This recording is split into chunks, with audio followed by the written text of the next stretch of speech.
So, unlike everyone, I grew up in the Bronx. Okay? Which means what? You fight? Bronx in the house, apparently. Isn't that where Jennifer Lopez is from? I'm still Jenny from the block. Yeah, there's a few folks from the Bronx, okay? Yeah. And you say, the Bronx. Okay. And I just barely made it here tonight because, like, in the Bronx, I'm a Yankee fan, and they're playing, like, right now. Oh, okay? yeah, So I'm just saying, right? Yeah. But that's okay, it's the first game out of a series, so we good. Yeah. I won't rush out of here. In the Bronx, so everyone I grew up with got into multiple fights throughout their school years with some bully, whatever. These were the days when it didn't occur to anyone to report bullies to the principal. It just didn't occur to you. You just kind of had to deal with it. Yes. And by the way, it is the central plot line to many a movie. I mean, there is no Back to the Future movie without a bully. The bully is the how and why things happen in that movie. So in another era, you know, what did my father tell me? He said, anyone bullies you, you punch him in the face. You don't report him to the principal. It's another era. You handle it, yes. Rid of that. Yeah. No, my point is, I was bigger than most other kids in my grade. I was also, in high school, captain and undefeated on my wrestling team. I also studied martial arts. So I was a geek who could actually kick your ass, okay?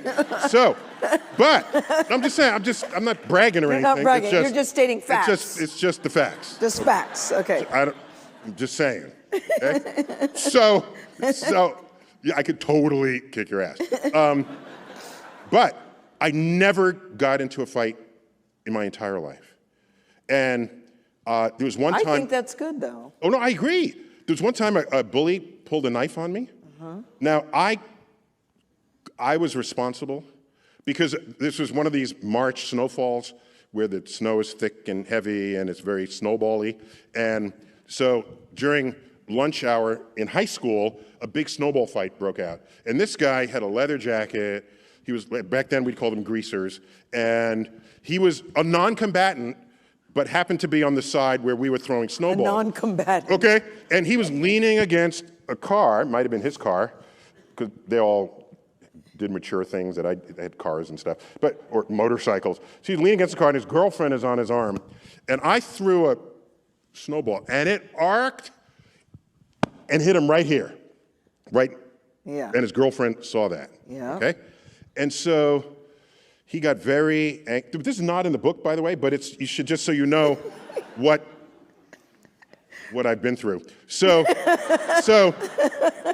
he was clearly embarrassed. He wasn't hurt. But he was embarrassed. His girlfriend is right here, and he's got a leather jacket. So out came all the epithets. Nigger this, you don't come back through there. I see you in school, I'm gonna cut you, don't you, blah, blah, blah, blah, blah. And he just on and on and on. And so at the end of the snowball fight, because the period ended, I start migrating towards one of the doors, and he's on an intersection course. Migrating towards, did you guys catch that? I would say I walked over the door. Okay. I started migrating is a good word. To one That's of the a doors. perfectly good word. I didn't say it wasn't a good word. Okay, so migrating towards it. And I said, he's going to intersect me. Let me go to a different door. So then he has to walk a little faster to do that. And then he intersects me. And I don't think he realized from afar that I'm about an inch taller than he is. Okay, so he had to look up to me. And he's in biker boots. So he pulls out and a double— his girlfriend is watching. I don't remember the girlfriend because I just paid attention to the knife, okay? There might have been, his girlfriend might have been there, was not thinking. So he pulled out a 007, look it up. It's about a 6-inch blade, it's a locking blade. And this was a scene like right out of the knife fight in West Side Story. You know, the knife twists like this and you can see the reflection of the sunlight.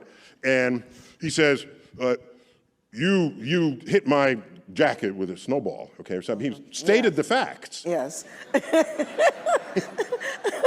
So I said to myself, he's got a knife. I could probably disarm him before he has a chance. Very fast reflexes, too. I don't mean, I'm just saying. It's just what that is. It's the Bronx. You gotta, okay? So I could do that and incapacitate him, But then that would just embarrass him more. And maybe he'd be waiting behind a corner, or behind a tree Yeah, for to me. get you later, yeah. Plus, maybe I don't succeed and he stabs me, maiming me or possibly killing me. At that time, I was already accepted to the college of my choice. So I said to myself, Can I ask what the college of your choice was at the time? I went to Harvard. Oh, okay. Yeah, okay. Thank you. Okay.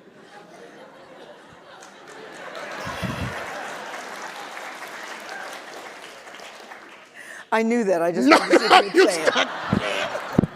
I just wanted to see if you would say it. Okay, go ahead. So this story's almost over. Sorry. Okay.